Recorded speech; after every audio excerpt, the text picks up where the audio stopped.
Bonjour, alors la vidéo d'aujourd'hui va continuer la vidéo que j'ai commencé sur comment apprendre R avec l'intelligence artificielle. Donc on va voir aujourd'hui comment calculer tout simplement les statistiques descriptives. Les statistiques descriptives, c'est la moyenne, la médiane, la variance, etc., etc. Imaginons que je suis vraiment un novice en R, je ne connais rien à R. Et je viens d'importer, je sais comment importer un fichier. Donc je viens de créer comment on appelle ça, un répertoire de travail, je pense, directory. Et donc, je viens de créer un fichier de notes que j'ai utilisé pour l'exemple précédent. Donc, c'est un fichier imaginaire avec des prénoms et les notes de plusieurs personnes.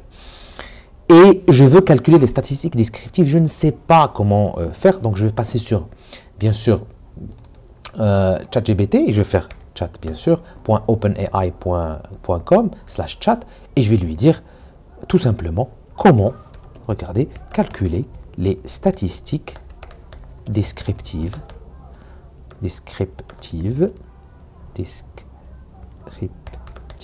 sur R. Regardez, il va me donner des solutions. Et ce qui est sympa, bien sûr, c'est que je pourrais encore une fois copier le script et le coller sur R. Donc voilà, il m'a dit min pour calculer la moyenne, median pour calculer la médiane, mode pour calculer la modalité, c'est la modalité, c'est pas le mode. ST pour calculer l'écart type, var pour la variance, quantile pour les quantiles, et summary pour obtenir un résumé complet. Exemple, regardez, là il me fait Python, c'est pour ça qu'il m'a dit mode. Alors je vais lui dire non. Alors vous pouvez bien sûr appuyer sur ça, stop generating, si vous n'êtes pas d'accord avec ce qu'il est en train de faire. Alors je vais lui dire sur R, regardez, sur R. Bien sûr, il va me donner sur R. Un vecteur de données. Voilà, calcul de la moyenne. Bien sûr, c'est min x, médiane x, l'écart type SD, la variance, var, les quantiles et le résumé complet. Alors, c'est la même chose pour certaines, bien sûr, fonctions. Vous pouvez également utiliser le paquet desc pour obtenir des descriptives plus complètes et avancées. Regardez, je vais faire copier, bien sûr. Alors, on est en train d'apprendre et donc je vais coller tout ça. Mais moi, je n'ai pas ce vecteur. Donc, je vais supprimer, bien sûr, ça, parce que ce n'est pas mon vecteur. Moi, j'ai déjà ma base de données qui s'appelle data et je veux utiliser ça sur ma colonne note. Tout simplement, je vais faire remplacer x par quoi? D'ailleurs, je peux appuyer sur ici la loupe et faire x, remplacer x with what? Alors, je vais faire data, d'accord, slash, regardez, pardon, dollar, et note majuscule, oui, alors note majuscule. Alors, all, regardez, voilà. Il a remplacé surtout. Alors, j'ai rien fait. Je vais faire maintenant moyenne. Bon, il m'a dit que c'est pas une variable numérique. Alors, je vais faire tout simplement. Bon, ça, il faudra bien sûr aussi le faire. Dire comment, regardez, il a considéré que cette variable, argument is not numeric. Alors, il me dit argument is not numeric. Ça veut dire qu'elle n'est pas numérique. Je peux dire ici comment transformer une variable, regardez, en numérique sur R. Moi, je sais comment faire. Mais imaginons que je ne sais pas.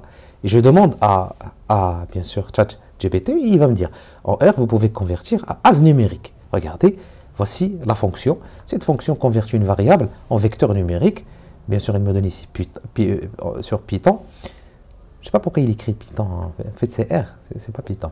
Si la variable est actuellement de type facteur, vous pouvez d'abord, alors je vais faire stop generating et je vais copier ce code, regardez, et je vais le coller ici parce que je dois transformer ma variable. Regardez, on est en train vraiment de faire tout ça élémentaire, création d'un vecteur de données, j'en ai pas besoin, et tout ça, j'en ai pas besoin. Moi je veux juste, d'ailleurs je vais laisser le titre qu'il a mis, c'est un bon titre, il est mieux que le mien. Et là, je vais mettre quoi? Data, parce que ma variable c'est data et c'est note. Dollar note, et je remplace la même chose ici, je fais data, dollar et note. As numérique. Et là, j'aurai pas de souci normalement. Regardez, je fais min. Encore une fois, il me fait.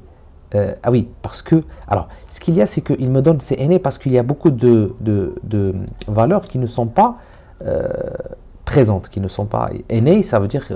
Alors, je peux lui dire ici, ça veut dire quoi? Regardez, imaginons que je ne sais pas. Ça veut dire quoi? NA sur R.